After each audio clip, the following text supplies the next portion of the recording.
Meeting of Congress Adivasi Cell was held at State Congress Office on Sunday. The program was attended by West Tripura India Alliance candidate Ashish Saha and MLA Sudip Roy Burman. On this day, some of the youth left Tipramotha and joined Congress. Congress has taken an initiative for a massive procession after the date of Lok Sabha poll was announced on Saturday. And in view of this meeting of Congress, Adivasi Cell was held at State Congress Office on Sunday. The program was attended by West Tripura India Alliance candidate Ashish Saha and MLA Sudip Roy Burman. On this day, some of the youth left Tipramotha and joined Congress. West Tripura India Alliance candidate Ashish Saha and MLA Sudip Roy Burman welcomed the newcomers with the party flag.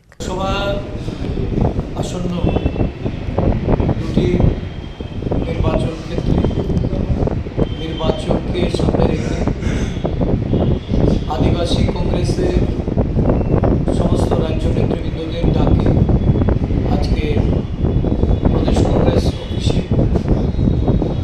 আদিবাসী নেতৃবৃন্দ সহ প্রদেশ কংগ্রেসের বিভিন্ন যারা আদিবাসী নেতৃত্ব সকলের উপস্থিতিতে এক নির্বাচনী প্রস্তুতি সভা এখানে অনুষ্ঠিত হয়েছে। এই দুটি লোকসভা আসনে আমাদের প্রার্থীর জয়কে সুনিশ্চিত করতে এবং দুটি আসনে প্রতিদ্বন্দ্বিতায় আমাদের প্রার্থীর সমর্থনে প্রচার কাজ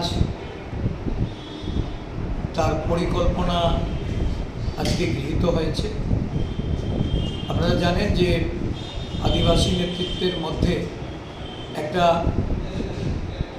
বিশেষ ভূমিকা বিগত কিছুদিন ধরে ধারাবাহিকভাবে যে আমাদের কাজকর্ম চলছে, এতে করে এই রাজ্যে যারা আদিবাসীদের নিয়ে ছিনিমিনি খেলে আদিবাসীদের প্রতারণা করে আদিবাসী জনগণের আশা প্রত্যাশার অবমৃত্যু ঘটিয়েছে, তাদের বিরুদ্ধে আরও বেশি সংঘবদ্ধভাবে সোচ্চার হওয়ার জন্য এই রাজ্যে যারা আদিবাসী সমাজের বিভিন্ন স্তরে বিভিন্ন জাতি উপজাতি গোষ্ঠীর যারা নেতৃত্ব প্রদান করছেন তাদেরকে কংগ্রেস দলে যোগদান করার লক্ষ্যে আমাদের আদিবাসী নেতৃত্ব তারা পদক্ষেপ গ্রহণ করেছে।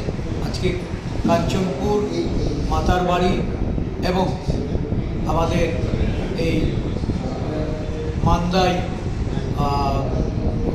শান্তিরবাজার এই সমস্ত অঞ্চল থেকে অনেক মথা ছেড়ে কংগ্রেস দলে যোগদান করেছে এবং অনেক নেতৃত্ব Reported by Pranab from Agartala, Chini Khorang.